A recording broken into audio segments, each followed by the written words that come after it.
Alright, तो आज हम डिस्कस करने वाले हैं least cost method from transportation problem. तो जैसा कि आपको यहाँ एक ये प्रॉब्लम दिख रही है, ट्रांसपोर्टेशन प्रॉब्लम है। तो सबसे पहले जो हम इसका सोल्यूशन करते हैं, सबसे पहले इसमें क्या देखते हैं, इसकी डिमांड एंड सप्लाई। तो डिमांड और सप्लाई इक्वल है या नहीं है, तो वो हम चेक कर लेते हैं। तो टोटल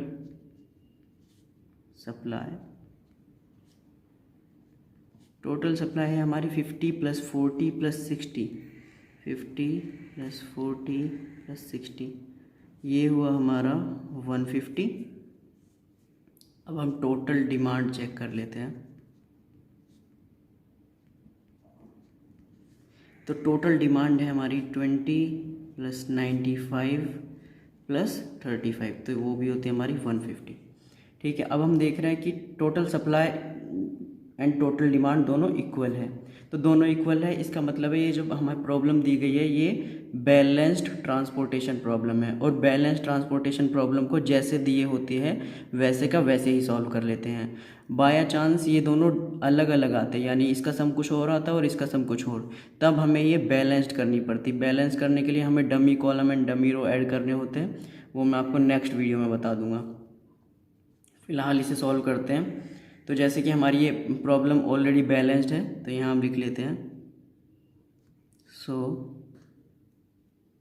द ट्रांसपोर्टेशन प्रॉब्लम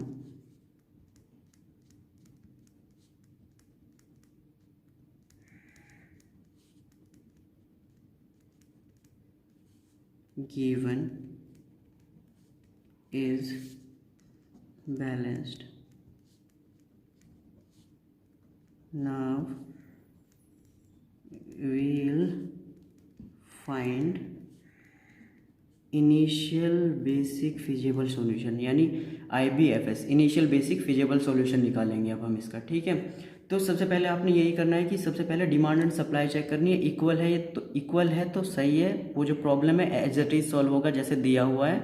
अगर इक्वल नहीं है तो फिर हमें dummy column and dummy row add करके पहले ये बैलेंस करना पड़ता है, उसके बाद सॉल्व करते हैं। पर यहाँ ये ऑलरेडी बैलेंस्ड है, तो अब हम इसको एज इट इज सॉल्व कर सकते हैं। आगे बढ़ते हैं। तो मैंने वही सेम प्रॉब्लम एक अलग पेज पर लिख लिया है, ये आपको दिख रहा होगा, सेम एज इट इज़ लिखा हुआ है। तो अब हम सबसे पहला स्टेप जो होता है इसमें लीस्ट कॉस्ट मेथड में, जैसे नाम से ही पता चल रहा है लीस्ट कॉस्ट, यानी इसमें जो हमें कॉलम, ये जो हमें ट्रांसपोर्टेशन प्रॉब्लम दी है इसमें लीस्ट नंबर देखते हैं, सबसे छोटा नंबर कौन सा है। तो सबसे छोटा नंबर ये 3 है एंड यहाँ 3 है। तो ऐसा भी हो सकता है कि आपको सिचुएशन आ जाए कि दोनों नंबर सेम है, जो स्मॉल है पर 2 नंबर है, तो इसमें से आप कोई सा भी एक चूज़ कर सकते हैं। तो यहाँ मैंने ये चूज़ कर लिया है 3। इसके सामने की सप्लाई है 40 एंड इसके सामने की डिमांड है 35। ठीक है, तो इसमें से हम लीस्ट नंबर कॉलम में डालेंगे इस वाले बॉक्स में। तो लीस्ट नंबर क्या है 35 और 40 में से 35, तो यहाँ हमारा आ गया 35। ठीक है, 35 0 हो जाएगा एंड ये बचेगा हमारा 5। अब जो कॉलम या रो हमारा 0 होगा, जो डिमांड या सप्लाई 0 होगी हमारी, वो पूरी की पूरी रो या कॉलम हमारी कैंसिल कर दी जाएगी। तो जैसे यहाँ पे ये 0 हुआ है, यानी ये पूरा कॉलम कैंसिल हो जाएगा।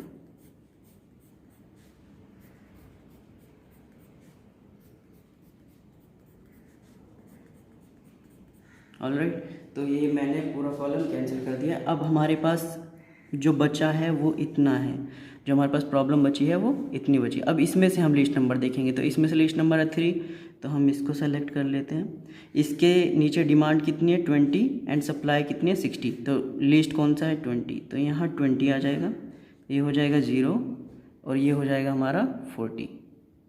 ठीक है, अब जैसा मैंने बताया जो 0 होगा वो पूरा का पूरा रो या कॉलम कैंसिल कर देते। तो यहाँ ये कॉलम है तो ये पूरा का पूरा कैंसिल। ठीक है, ये आपको समझ आ रहा होगा। अब हमारे पास जो प्रॉब्लम बची है वो है ये पूरा कॉलम बचा है। तो इसमें से लिस्ट नंबर कौन सा है, इसमें से लिस्ट नंबर 6 है। ठीक है, तो यहाँ 6 है, यहाँ इसकी डिमांड कितनी है 95 और यहाँ सप्लाई कितनी है 5, तो लिस्ट सप्लाई है तो हमारी सप्लाई आ जाएगी 5। यहाँ ये हो जाएगा 90 एंड ये 0। तो अब यहाँ ये वाली रो पूरी कैंसिल हो जाएगी, यानी ये पूरा कैंसिल। अब हमारे पास 2 नंबर बचे 8 एंड 9, ठीक है। तो हम इसमें से लिस्ट कौन सा 8, तो 8 को सेलेक्ट किया। 8 की सप्लाई कितनी 90, डिमांड कितनी 90 एंड सप्लाई कितनी 50, तो सप्लाई लेस है तो यहाँ हमारा आ जाएगा 50, ठीक है। ये 50 हो गया 0, यहाँ बचा ये 40, ठीक है। अब जैसे मैंने बोला कि जो 0 हो जाता है वो रो कैंसिल। अब हमारे पास लास्ट यही नंबर बचा 9, तो इसके सामने जो सप्लाई है वो है 40 एंड डिमांड भी कितनी है 40, तो यहाँ कितना आ जाएगा 40 एंड ये भी 0, ये भी 0, ठीक है। तो हमारे पास ये सोल्यूशन आया है पूरा। इसमें आपको कहीं कोई प्रॉब्लम नहीं होनी चाहिए। अब इसके बाद कुछ ज़्यादा बड़ा टास्क नहीं है, बस 1-2 लाइन में ये पूरा सोल्यूशन हो जाएगा। तो जहाँ जहाँ हमारे एलोकेटेड सेल्स आए हैं बस वो कॉलम हमको, वो बॉक्सेस हमको देखने हैं। ये एलोकेट किया हमने, ये और ये एलोकेट किए, ठीक है। अब हमको टोटल कॉस्ट निकालना है, ठीक है। टोटल कॉस्ट किसका निकालना है, जो हमारा जो कमोडिटी है उसको ओरिजिन से डेस्टिनेशन तक ले जाने के लिए जितना ट्रांसपोर्टेशन कॉस्ट आया वो निकालना है। तो वो होगा total cost of transportation is equals to, ये जो हमारे एलोकेटेड बॉक्सेस हैं उनको आपस में मल्टीप्लाई कर देना है। 20 × 3 प्लस 14 × 9 प्लस 6 × 5 प्लस 8 × 50 प्लस कौन सा बचा हमारा ये 35 × 3, ठीक है। इतना आपने करना है। अब इसको हम कैलकुलेट कर लेते हैं जल्दी से। तो ये हुआ हमारा 60, ये हुआ हमारा 360 प्लस 30 प्लस 400 प्लस 105, तो ये हमारा टोटल कॉस्ट कैलकुलेट कर रहे हैं ना।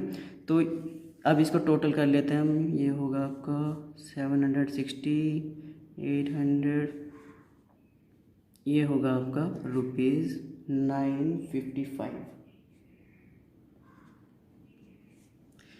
तो आपकी जो टोटल कॉस्ट आई, यानी ये जो हमारे यहाँ जो कमोडिटी थी उसको ओरिजिन से डेस्टिनेशन तक ले जाने में जितनी जो टोटल कॉस्ट आई वो है आपका ₹955। यही आपका सोल्यूशन है, ठीक है।